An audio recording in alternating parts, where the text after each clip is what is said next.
Parthaya pratibodhitam bhagavata narayanena swayam Vyasena grathitam purana munina madhye mahabharatam Advaita amrita varshinim bhagavatim ashtadasha adhyayinim Amba tvam anusandadhami Bhagavadgita bhavadveshim.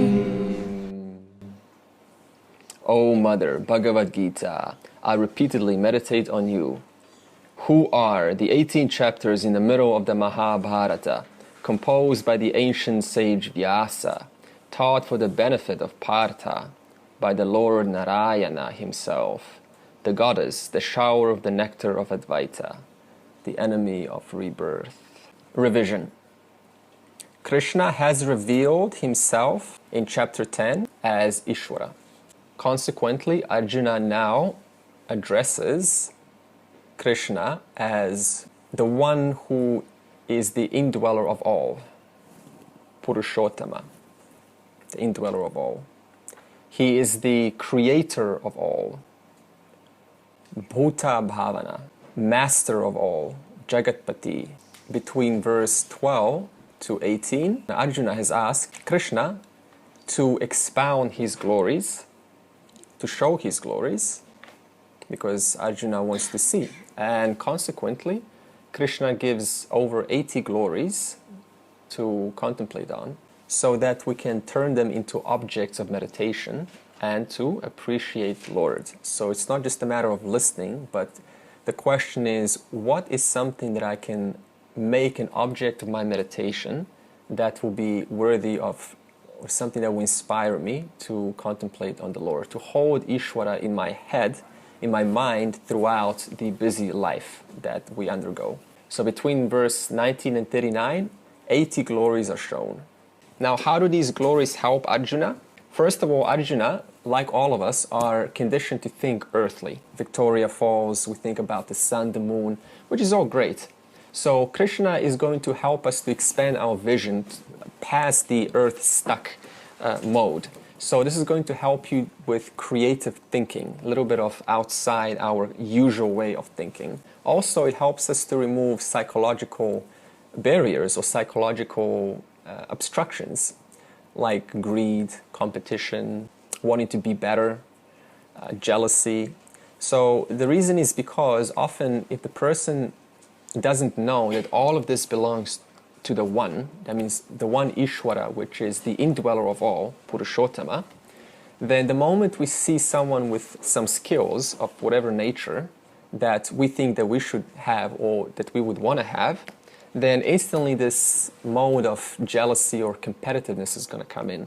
And this can be extremely agitating to the mind, and it can make the person cause low self-confidence and not such a pleasant time to live in a world constantly going, excellent singer, look at the gymnast, look at the scholar, look at the teacher, look at the other students, and me, I'm just not like that.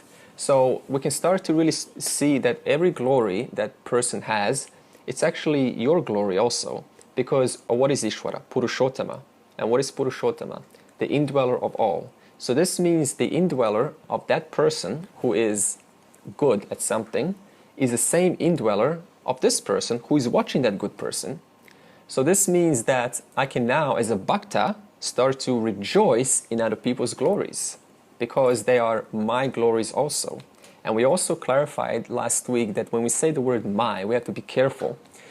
It should not refer to the ahamkara, to the person who likes to sort of claim these things, they're also my glory for my sake. No, we have to know specifically what this word my means. When we say my, we're talking about Atman, the one consciousness that is the truth of all beings, and that is Purushottama, the indweller of all. So this means the Vishwarupa Bhakta or the Virat Bhakta can start to really be happy and turn other people's discoveries as your own vibhutis, because the truth of you is Brahman, and all of these vibhutis are of Maya, and Maya is a power in Brahman. So we're hearing really our own glories. And then what's the outcome of this listening? Okay, so we're listening now. Okay, excellent. So what happens now? For example, just as a mom, well, she can never get tired of speaking about her child. Is that true? Yeah?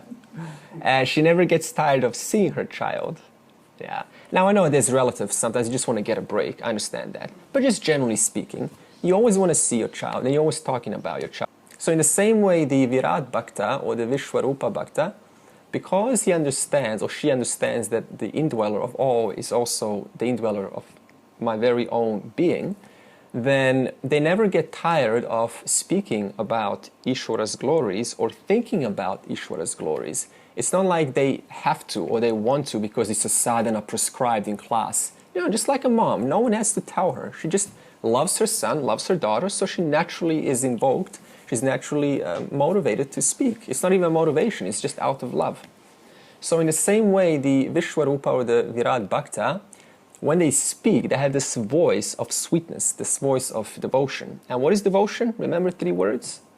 This voice of love, respect, and one more? Reverence. And reverence. So whatever they speak about the world, there's a certain tone behind their voice, and it's soft, and it's sweet, and it's delicate, and it's gentle. Even if it's something that is not pleasant, they still understand that ultimately, you know, this is still all form of the one. That means Purushottama, the indweller of all. Now some revision from last week. We spoke about sun and the moon starting. The sun is the glory which gives us light and life on earth. So if you think about, we eat plants and animals also eat plants. So the entire world is possible because of the one sun that shines and gives life to all. So that's why in the Vedic culture, the sun is the greatest symbol of the self, of the highest reality, because the sun never complains. Its nature is to shine. It doesn't do the shining, just the nature of itself is that which gives life to all. The moon is what gives us tides. And tides are very important for aquatic creatures, also for seasons. So when we combine the sun and the moon, they give us the 4 seasons, which can be almost equated to the 4 stages of... what would you compare Grahastha to? Which season? A householder? You got spring, summer, autumn, and winter. Yeah, summer, because Grahastha is hot. And then what would you compare Vanaprastha to? Autumn. Excellent, autumn. Why autumn? Because that's towards the phasing out of the last phase. Into winter, which would be? Sannyasa. Sanya. Excellent. Okay, so we can compare the 4 seasons to these 4 stages of life. And the sun is a presiding deity of vision, both wisdom and also physical vision. In the same way, the moon is a presiding deity of emotions. So those who worship the moon can be asking, please help me to stabilize my emotions. Let me have stable emotions throughout my life in the ups and downs. So there are deities, Chandra Loka and Surya Loka also. We talked about Sama Veda. We said that the Vedas are the source of all eternal truths. They are non-negatable eternal truths. That means from whichever angle they're attacked from, or for whatever logic the person tries to destroy them, the Vedas cannot be destroyed. In other words, they are those truths which are evergreen. They're never obsolete. And the 3 Vedas, Yajur, Rik, and Atharva Veda, they are chanted in prose and poetry style, whereas the Sama Veda is very sweet and melodious. It's got a musical tone behind it. We also said that the mind is a glory. And why is the mind a glory? Because the mind is faster than light. Light takes time to travel. Whereas if you imagine with your mind, instantly, thought is there. So the mind has the capacity to think, to experience, to love, to care, to like, to dislike, to calculate. In this whole world is just a reflection of the mind. So the mind is one of the greatest glories that we have in the universe that we're still trying to understand. That's why we have so many fields showing up. The field of psychology, the field of physiology, the field of brain, brain neurology. So all of these fields are popping up trying to understand this glorious mind. The mind is either your best friend if it's used in line with the Shastra. And what is a Shastra? Prescriptions how to use this complex instrument. Or it can be your worst enemy. That means if I don't use the mind, then the mind is going to subscribe to the senses. And what do the senses like? They always like to externalize themselves to sense pleasures, and thus the mind will follow. And then the person eventually is going to start to suffer because it's hard to get out of an addiction. Yeah. So this means the person from the beginning has to manage their minds. Otherwise, it's very hard to take control once the mind is already started to extrovert itself. Indra is the king of Devas and Devatas. What's the difference? Deva means masculine, that means gods. Devatas is feminine, that means goddesses. Also, Indra is the presiding deity of rain. So Indra can also be prayed to when we want rain. There's droughts, and there's a certain protocol in the Karma Kanda section of the Vedas, a ritual, and we invoke Indra. And then even the Native Americans in America used to do this very often. They used to invoke rain through a certain ritual. And also he is the presiding deity of ability to work. So if someone wants that productivity, that strength to continue working, that karma shakti, then there's another ritual to invoke the ability to work, karma shakti. So that's the revision of last week. Now let's go on to verse 23. Rudranam Shankarashchasmi Vittesho Yaksha Rakshasam Vasunam Pavakashchasmi Meruh Shikarinamaham. Among the Rudras, I am Sankara. I am Kubira. Among the Yaksas and Rakshasas.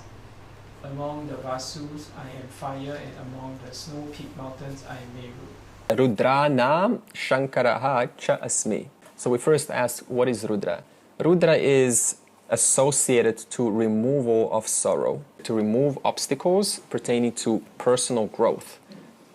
For example, I want to expand, so you remove those obstacles, whether known or unknown, and then we pray to Rudra. There's 11 Rudra Devas associated or followers of Rudra Shiva.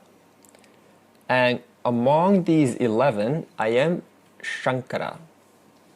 Shankara means the one who blesses, because Shankara is associated to Rudra, and Rudra is Shiva, and Shiva is the destroyer of whatever I ask to be removed. So this means whoever wants moksha, they will be invoking the remover. Because why? Moksha is removing ignorance. Therefore, I invoke Rudra if I want to have clarity of knowledge.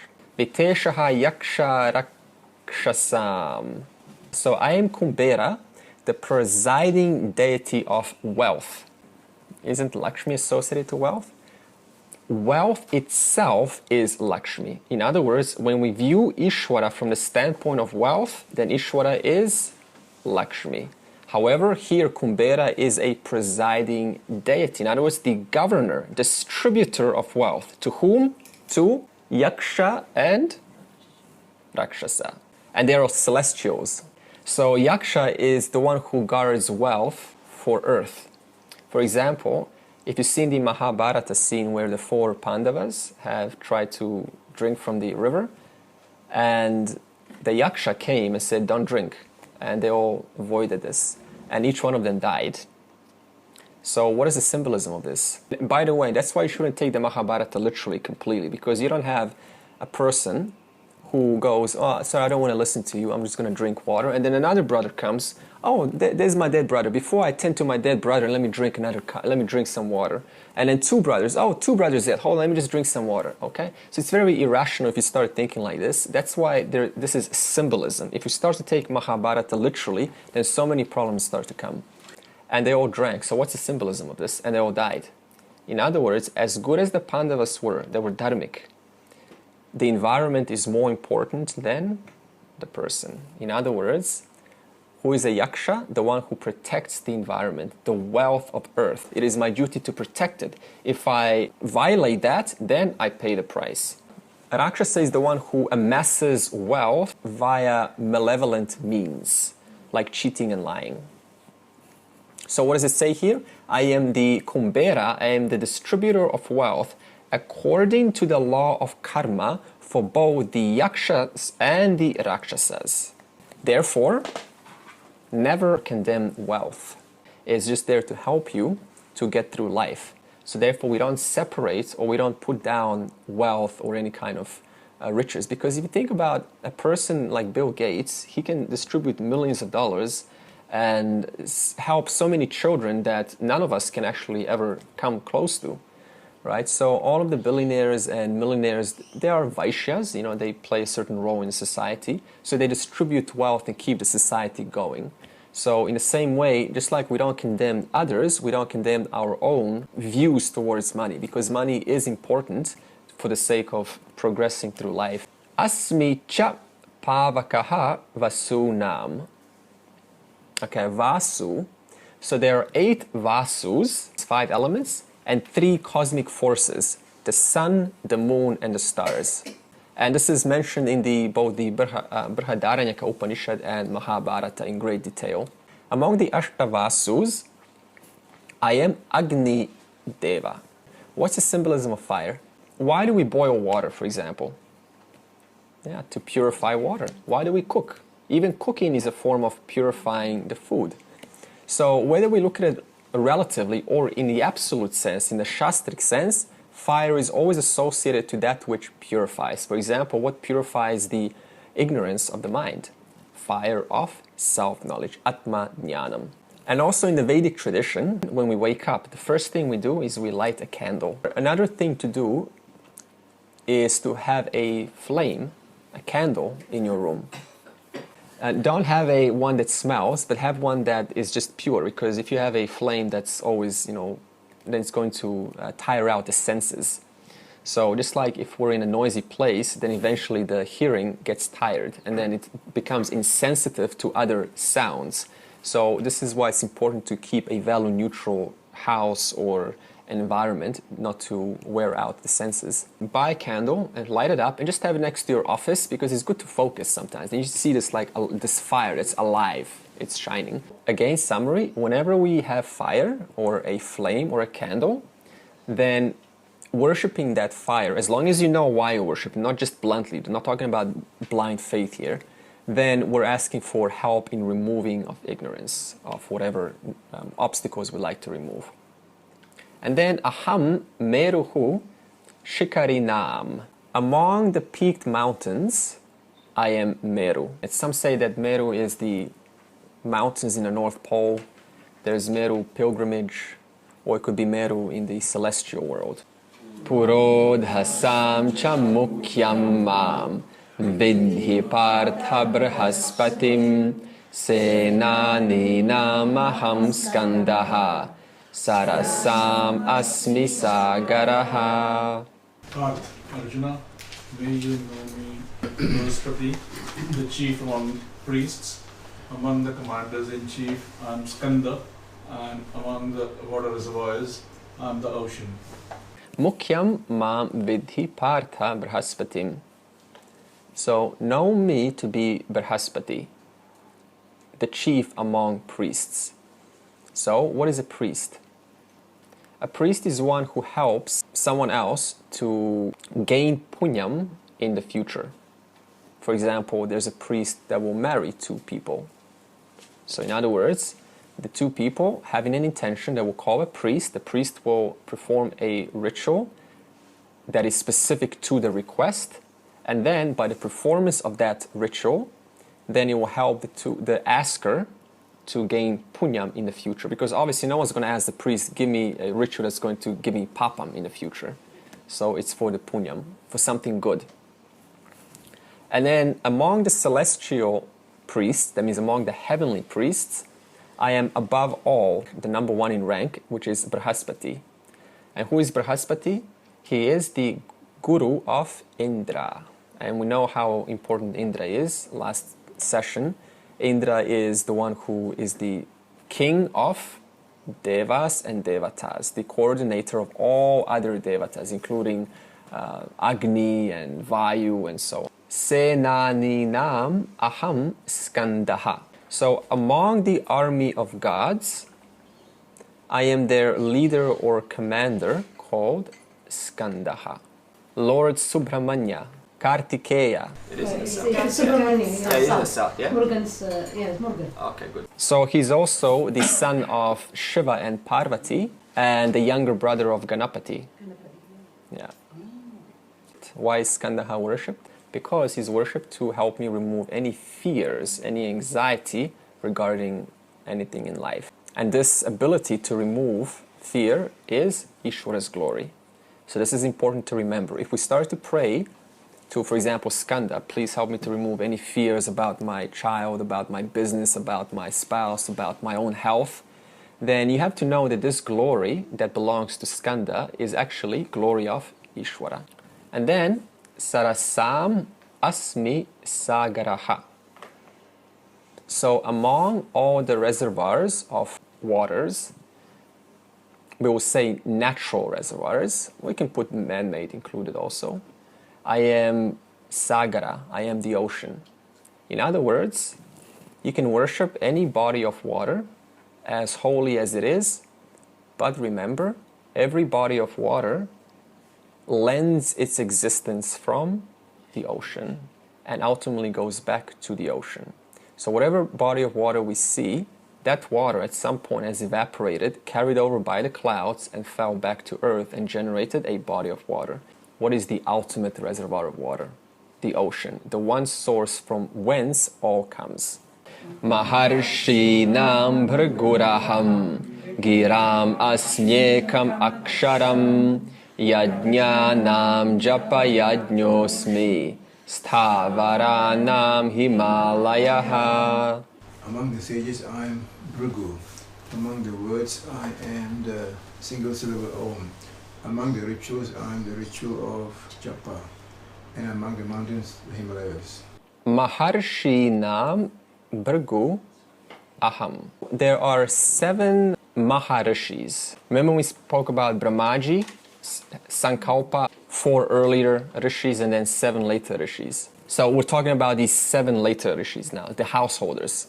And says, among these 7 rishis, these Maharishis, I am the most glorious, Bhrigu. There's a story in the Purana where Bhrigu tests the 3 murtis. So he wants to see which one is the most patient. So then Bhrigu goes and annoys Brahmaji. Right? And who is Brahmaji? The creator. Now think about it, if you create something, you're like, I've done my job. I did what I had to do, just leave me alone now. I've created you, stop annoying me, right? It's only because I created you that you can annoy me. But Bhrigu still annoyed Brahmaji, so Brahmaji lost his temper. And then Bhrigu goes to Shiva. You know Shiva, he's the sweeper. Yeah, you don't even have to say anything to Shiva, he's already angry.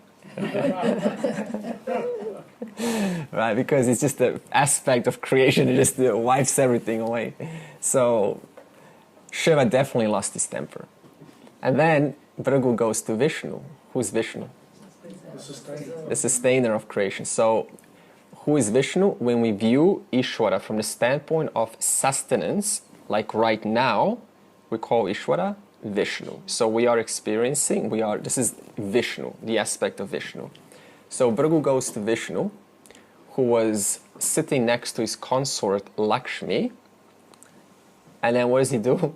He kicks him in the chest, in front of his consort Lakshmi.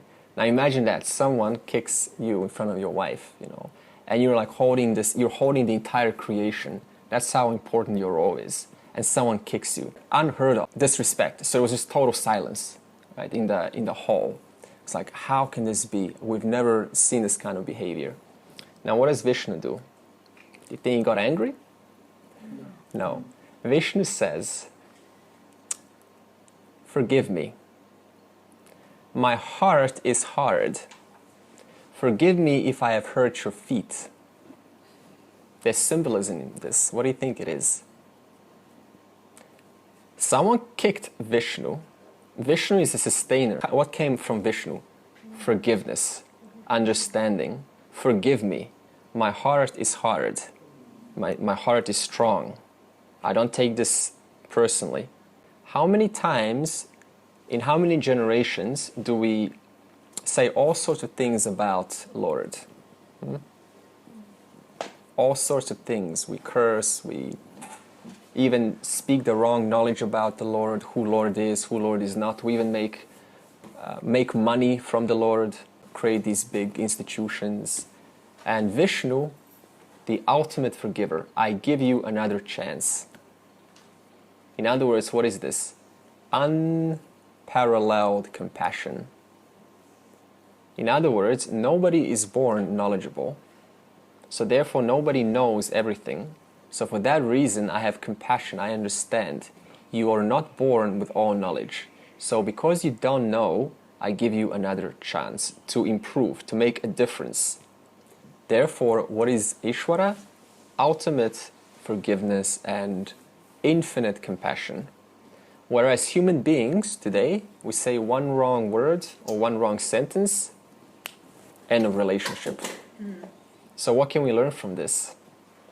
Think of Vishnu. What it means to have that strong heart of compassion, of forgiveness. I give you, what is forgiveness? I give you another chance. You may have done it because, of course, this is a test, Bhrigu was not doing it intentionally, but it's to show us symbolism. I give you another chance to improve, to look over what you have done, so that at some time in the future you may improve. Imagine if Ishvara was not like this. Moksha would be impossible, because Ishvara would be like, you're now doomed to eternal, whatever they say in religion. Yeah. Bhrigu wrote Bhrigu Samhita, and he is a master astrologer. So if you read the Bhrigu Samhita, you will be able to see the future of all beings. That means it's a very complex, sophisticated astrology book. And there is Bhrigu readers in India who will ask you for your time of birth, your place, and the date. And then they will use a Vedic calculation on that number, and then they will take 27 to 40 Sanskrit stanzas from the Bhrigu Samhita, and based on those stanzas, they will tell you about your education, about your spouse, about your children, about your parents, about any curses that are unresolved from the last life, and how to potentially navigate life to ease out some past life karmas. Or we also have the Bhrigu Prashna. The reader tells you to ask a question about anything in life that you want to know about. How long am I going to live? What's my path in life? And then what happens is you put your finger on a certain square with a number on it.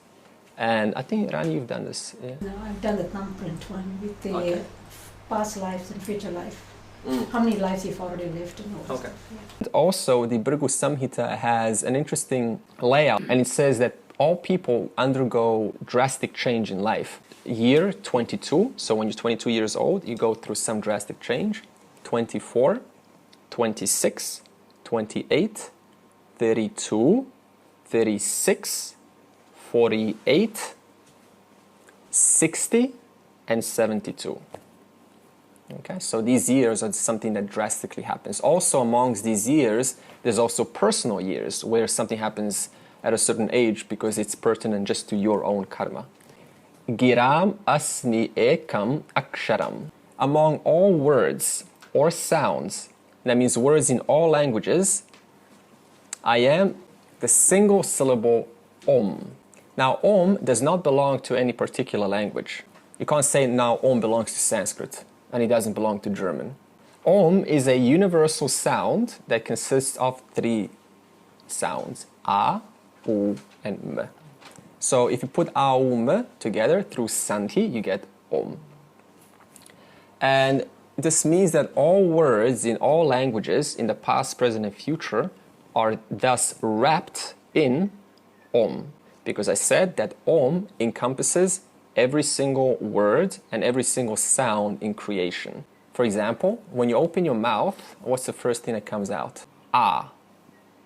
Now you say, well, where's the ah in zzz?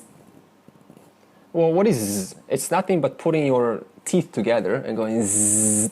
But if you open your mouth, you go zzz. All words and sounds are modifications of this first syllable ah, in whatever shape or form, in any language or any sound that's even made.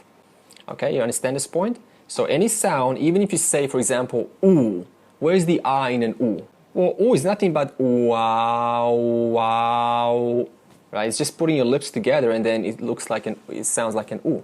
And when the mouth is rounded means there's a progression of the sound, then it makes the oo. And also when the mouth closes or when the final sound is concluded, then the is produced. Om is the most perfect name for Ishvara. Because what is Ishvara? All names and forms. Wherever there is a name, there is always a form attached to it. You don't have a name without a form, nor do you have a form without a name.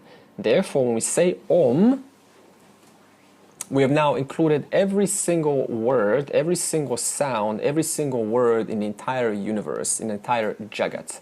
Thus, we say all things are wrapped in this Om syllable. And also, if you take the A-U-M, then this represents the three conditions of Jagat. What's the first thing that comes? A. So, A represents manifestation. U represents sustenance, and M represents resolving. That means dissolving back or unmanifest. And now we'll say, how do you now apply this as a sadhana? How do I use this Om as a teaching? What do we say about Aum? Manifestation, sustenance, and unmanifest. So let's take a word.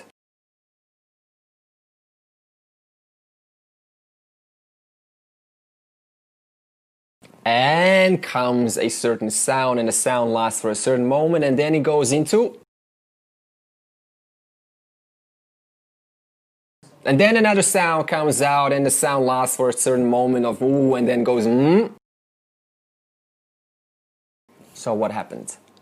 Out of silence, manifest. The manifest lasts for a certain time, and then where does that manifest go? It goes into that same principle, same substratum from where it arose, which is in the silence. In other words, out of silence arises the A. A is sustained by what? The silence, and the sound or the word goes back into. In other words, when all of the words and sounds are finished, what remains? What was always there all along. So in the same way, we say, out of Ishvara arises the world is sustained, and it goes back into Ishvara. And Ishvara is consciousness, Purushottama, the indweller of all. Where are all thoughts arising out of? You. And who is this you that we're speaking of now? Yeah, the self, Atman, the one in whose presence there is awareness, there's alertness. There's a thought that comes up. This thought is sustained by the self and it goes back into the self. So this means Om has two functions. Firstly, to discern between the three worlds, the three conditions of the world, which are manifest, sustenance, and unmanifest, and to use Viveka between these three conditions and the substratum, which is underlining all three conditions. That's the first one. And the second is Om is used as Jnanam, means to discover Brahman, that I am Brahman. For example, if we look at Mandukya Upanishad, this will be the entire teaching about the word Om. So Om is not only a meditation tool, but it's also a tool to arrive to the final reality. So therefore, we will now ask, why is Om important? Why is it the greatest word? Because it is the essence of all Vedas, and it is the essence of the entire universe. Yajna nam japa yajnaha asmi. So, among all spiritual sadhanas, I am japa yajnaha. Now, why does Krishna choose japa yajnaha as the one to glorify? The reason is because yajna, the japa, which I will explain what japa means, can be practiced by anyone at any time with any kind of education at any place with any gender, in any culture. That means there's no restrictions to practice japa. That means it can be practiced by any caste, a brahmana, a kshatriya, a shudra, a vaishya. It can be practiced by the stages of life. It can be practiced by brahmachari, grihasta, vanaprastha, and also by sannyasi. So it can be practiced by anyone at any age. And most importantly, when we practice japa, it involves no himsa to the environment or to the self, to the person. So himsa is injury. So for example, even if someone prescribes to you and says, go and do Surya Namaskara, then suppose you say, I don't want to, but you have to, right? Because it's so early in the morning. That is actually himsa onto yourself. Because that means sadhana has a certain expectation, and I don't know, it's too early or it's too late, so it's himsa. But also, every ritual in the Vedas requires a certain amount of expenditure of resources. So, for example, you will see so many flowers, get produced and so much material for people to put in the Ganga river. In other words, to use rituals, I have to damage earth. I have to actually hurt earth to perform a ritual. Now, we cancel this out with prayashchitta karma.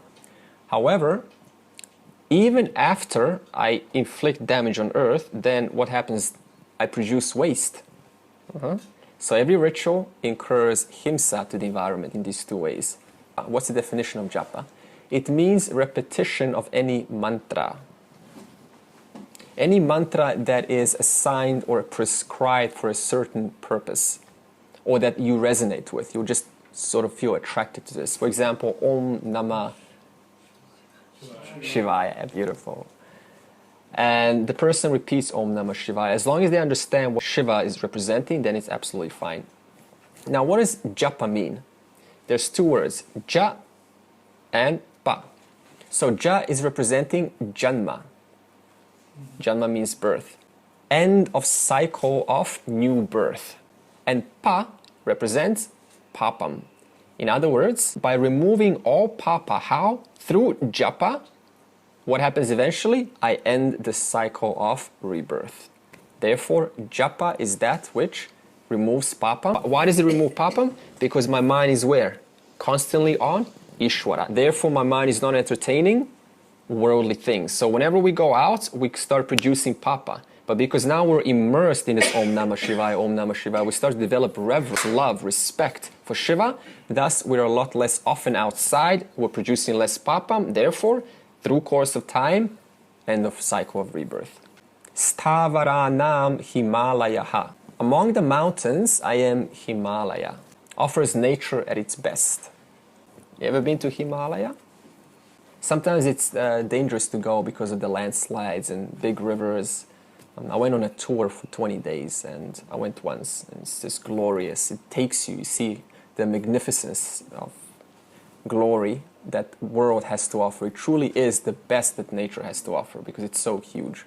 It is an abode of, for example, sages. For example, Narayana, a place of holy lakes, Manasarovar. It is the place of holy places like Badrinath or Kedarnath. It is the place of holy rivers like Ganga, Yamuna, Brahmaputra. Now, what's the definition of Himalaya? That's why they didn't call it Himalayas. Himakale, which is abode of snow. Oh, beautiful. Okay, so Hima snow, Yeah. Alaya, abode, the abode of snow.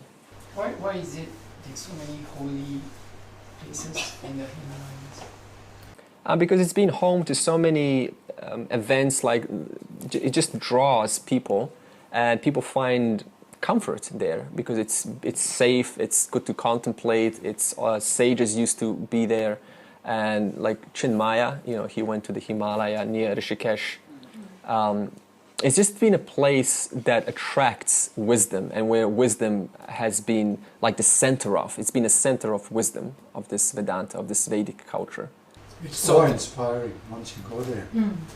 Yeah, it is inspiring. You just got to go there. Yeah, something just, whenever people go to Himalaya, then, they always report something, it was like life-changing. If it's not something finding someone of, it's just this very sight, the appreciation of this vastness of these mountains. Ashwatha sarva vrikshanam devarshinam cha naradaha gandharvanam chitrarataha siddhanam kapilo munihi. I am the sacred ficus tree among all the trees. Among the celestial sages I am Narada. Among the Gandharvas I am Citraratha. And among the Siddhas I am the sage Kapila. Ashwatha sarva vrikshanam. I am the sacred fig tree. The peepal tree is another name for it, among all trees. The peepal tree is also, or the Ashwatha, is called the Bodhi tree by the Buddhists because Buddha attained nirvana under this tree. So it's also worshipped by the Buddhists. Why is it worshipped by the Vedic culture? Because the Ashwatha tree is the abode of Trinity. In other words, what's the bottom of the tree representing? It represents Brahmaji, because the first thing that comes is the bottom. In other words, out of the first comes the rest. Therefore, if I worship the Ashwatha tree, the bottom part, I am worshipping the aspect of creation called Brahmaji, which is none other than Ishvara. Now, what's the center represent? Sustenance, right? Because it's the one part that just stays. It's reliable. And what does the top of the tree represent? What happens on top of the tree? Many, many changes.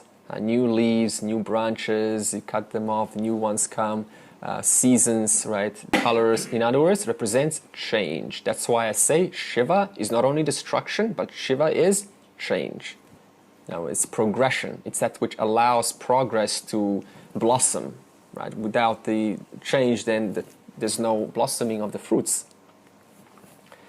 In this way, worshipping the Ashwatha tree, now that you know, which represents the abode of Trinity, is representing or worshipping Ishvara. That means I am worshipping Ishvara's three faces. Faces of Brahmaji, of Vishnu, and Shiva. And also, in chapter 15, we will return back to the Ashwatha tree. We will be upside down, and Krishna is going to use this Ashwatha tree where we will use it as the tree of samsara. So we will change the context in chapter 15. So here we worship the tree as appreciation, a vibhuti of Ishvara, whereas in chapter 15, we're going to see this tree as something that people go through, Jiva goes through on and on and on. And that means the whole purpose is to get out of this process of rebirth. Also in the Vaidika rituals, the twigs for the fire, for the Agni, are from the Ashwatha tree because it's a sacred tree, therefore we use the most sacred twigs. And also there's a ritual, if couples want children, then they will marry the Ashwatha tree and its wife, which is the neem tree. So they will perform this marriage ceremony because it's supposed to be an auspicious ritual that produces healthy children with good karmas. You don't want a criminal being born, right? So there's a certain ritual, and it's very beautiful because, children in Vedic culture is not just about let's have children. It's preparation, right? Because we don't know what karmas are going to come, and so let's create the most successful potential offspring. Now, Devarshinam Naradaha. So among the celestial rishis, I am Narada. First of all, what does a rishi mean? Rishi means the seer of mantra. In other words, mantra drashta. Drashta means seer. That means for every mantra, there is a rishi. For example, the Gayatri mantra, Vishwamitra. So the Gayatri Om Bhuvaha Suvaha Tatsavitur Varenya Bhargo Devasya Dhimahi. So this one just comes, and there's a rishi for that. And which rishi received this Gayatri mantra? Vishwamitra. Among all these Maharishis, Narada is the most mentioned one. For example, in all 18 Puranas, Narada will be mentioned, and in most Upanishads, Narada is also mentioned. That's how great of a rishi Narada is. And what does Narada do? His purpose in life is to turn all minds towards Ishvara in very strange ways. For example, his devotees include Prahlada, Durva, Valmiki, Also in Chandogya Upanishad, Narada gains Bhuma Vidya. Bhuma is Brahma Vidya. In chapter 7 it's called Bhuma Vidya. What does Bhuma mean? Abundance, in other words, fullness. From Sanat Kumara.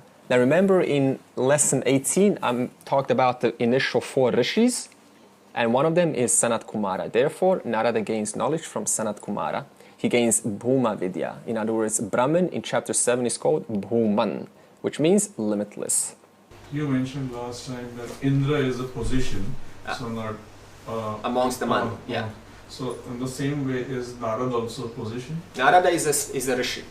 Good question. Yeah. So there's no Narada position. It's just Narada. Gandharvanam Chitrarathaha. Okay, first of all, who are the Gandharvas? They are citizens of Gandharva Loka. And what is Gandharva Loka? Suppose that you really enjoy dance or music or arts or any kind of expression. There's a certain Vaidika ritual to perform, and then after death the person goes to Gandharva Loka. In other words, the most exquisite, the most delicious and delicate forms of dance, art, music, poetry is in Gandharva Loka. And I am the king of the Gandharvas, known as Chitraratha. Siddhanam Kapilo Munihi. What are siddhas? The one with great powers. And how do they develop those powers? Through lengthy practice. So among the greatest of siddhas, I am sage Kapila. Now, before answering who Kapila is, there are 4 kinds of people associated to spirituality. Number 1, the ones who have siddhi, that means powers, but no self-knowledge. Number 2, the ones who have self-knowledge, but no siddhi, no powers. Number 3, the ones who have both. And number 4, the ones who have neither. Now, who is Kapila? The one who has both. Okay. It is not necessary to develop siddhis in order to attain moksha. Okay, this is in the yogic world. Sometimes there's some mistakes that people think I need to be special, I need to have some powers, and only then I can verify myself or validate myself as liberated. In other words, liberation has 0 connection with siddhi. And in the Bhagavad Purana, Kapila is an avatar of Bhagavan. In fact, there's a beautiful part in this section called the Kapila Deva Huti Samvada. Kapila, a young boy who is an avatar, like Krishna, of Bhagavan, he teaches his mother Vedanta, self-knowledge. So if you read the Kapila Deva Huti Samvada, you could actually see what a young boy says to his mother to explain the truth of the entire universe. It will be very interesting to see the conversation between a mom and a son. Also, one point is, if you know the Shat Darshanas in India, the 6 schools, very important, as I will start mixing schools up, you will know that Sankhya, the sage of Sankhya, is Kapila. We're not talking about Sankhya. Now, I'm saying that because otherwise the person is going to say, oh, okay, so they're worshipping Sankhya philosophy, therefore now let me go and research Sankhya philosophy. So we're not talking about that Kapila, this is a different one. Now, how do you get siddhis? How do you get powers? There's 5 ways. One of them is through precious stones. The second is through plants or herbs. In other words, working with certain plants or herbs for a certain amount of time, backed up by a certain ritual, will also develop siddhi powers. The third one is through mantra. That means there's a certain prescribed mantra that's supposed to give you a certain siddhi, a certain power. So you take a mantra that is prescribed for a certain power, and you divide that mantra into syllables. For example, Om Namah Shivaya, which is Om Namah Shivaya. So 6 syllables, times that by 1 lakh, which is 100,000, equals 600,000. Therefore, you chant Om Namah Shivaya how many times? 600,000 times. And therefore, the power which is held in that mantra is expressed. Now, what's the philosophy behind this? If you look at a mantra is made, it has power, it's like an atom. So every time a mantra is spoken, a small release of energy is released. And that release of energy is supposed to give benefit to the one who chants the mantra. So if the person does this Purushcharana process, for example, 600,000 times, then it's like an atom bomb. You know, the power is so great that suddenly it releases in this huge, the fullness of the mantra is released. Now, energy has to go somewhere, yeah? Where is it going to go? To the one who chanted that mantra. So therefore, that mantra was pertaining to a certain siddhi, like putting, a piece of paper on fire or something. Then that power is going to convert into the person's ability to exercise that siddhi. The fourth one is through yogic siddhi meditation. In other words, the person will use the power of concentration of their mind to focus on a specific region, like chakra focusing. This is very common in yoga. And through a certain mantra, or through a certain ritual, then they will slowly start to exercise that power associated with that region. Now, the fifth way, janma. What does janma mean? That means through past work. In other words, some people are born with extraordinary powers. You've seen this? There's a person called Raj Mohan. You will see that he puts an electric current through his body, across his heart, and he can actually power an electric drill or any kind of electrical equipment that would instantly kill a person. In other words, a person is born with a certain power. Where? How? Because they have done the work in the past life, therefore they carry it into this life and they have a special power. And you're like, wow, how is this possible? So these siddhis, powers, is what science or biology cannot explain, but they're very real and they're very observable. And how are they developed? Through these 5 methods that I just explained. So what is a siddhi? Anything that you think that is extraordinary, that you've seen an extraordinary act of something, that is a siddhi. The point is now not to go and chase siddhis, because suppose you can put a piece of paper on fire or transfer 500 volts through you. You're like, so what? Okay, great, now what? So, Uchai Shravasam Ashwanam Vidhimam Amritodbhavam Airavatam Gajendranam Naranam Chanaradhipam.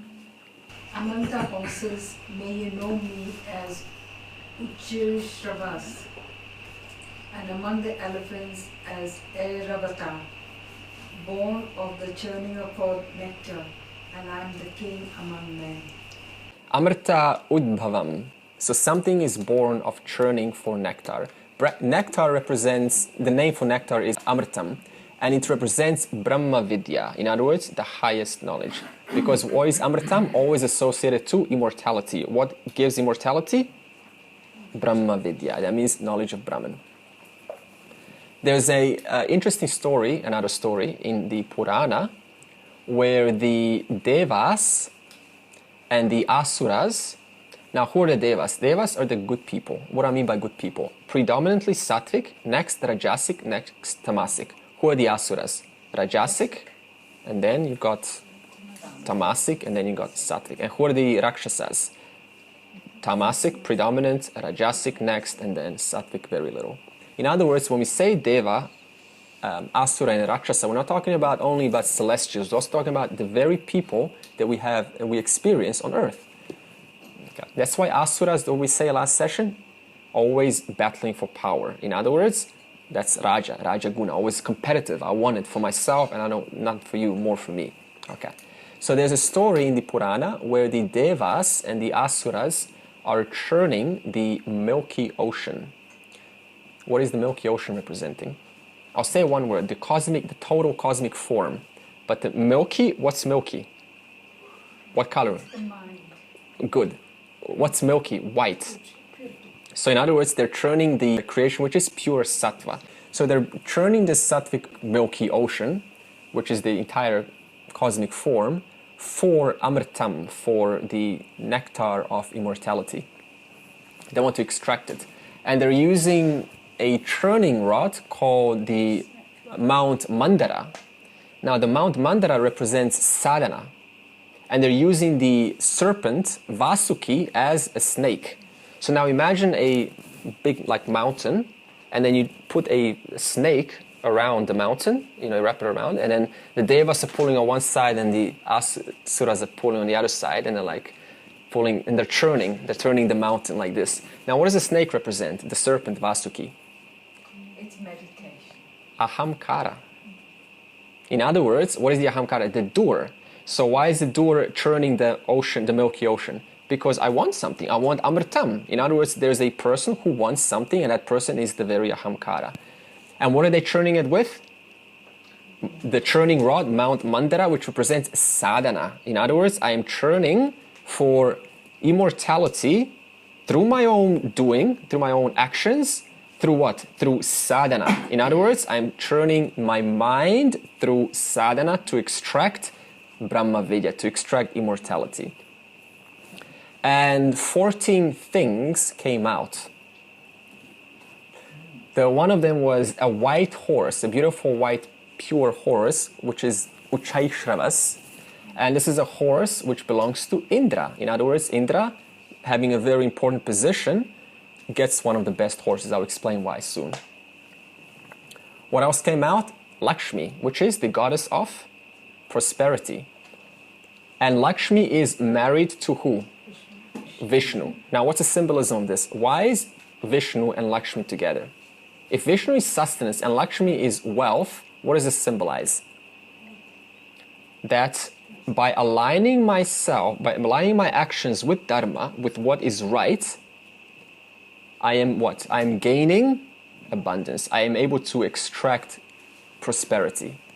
Whereas if I don't align my actions with what is right, then I am not going to take advantage of Lakshmi because it is not in alignment with creation. It's not in alignment with what is right.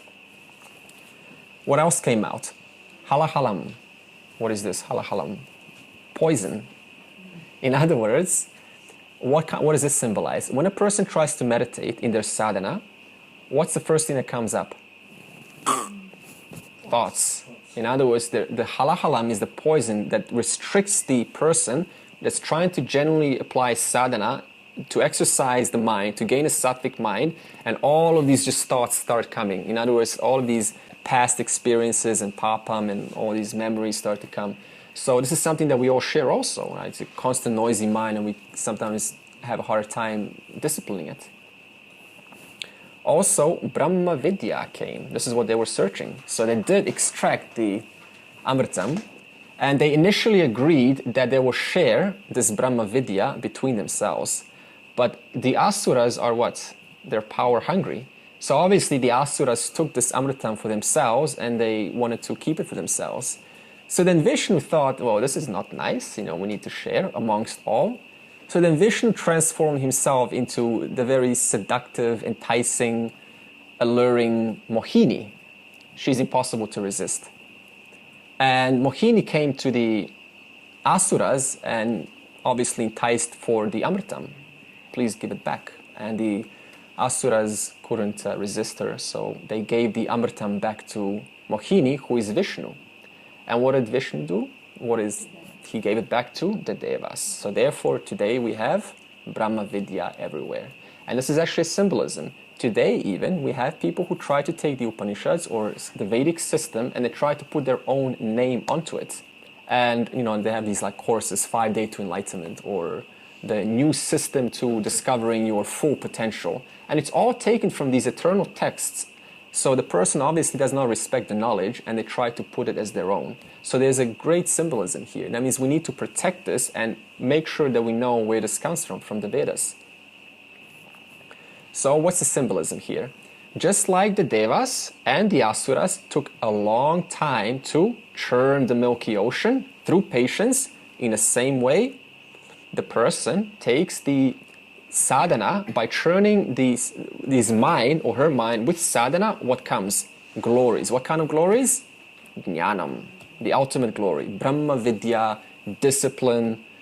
Uchchaishravasam ashwanam vidhimam. So now, among the horses, know me as Uchchaishravas, who you now know.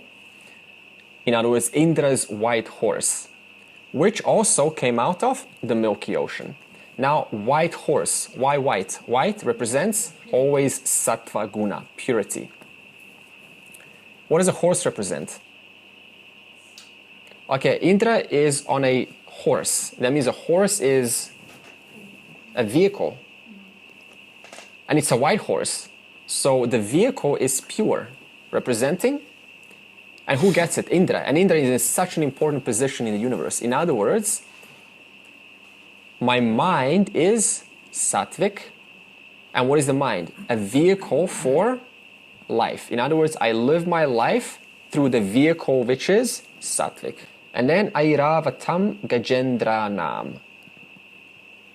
Also among the elephants, I'm the white elephant called Airavata, which also came from the Milky Ocean, which Indra also rides. Naranam cha naratipam.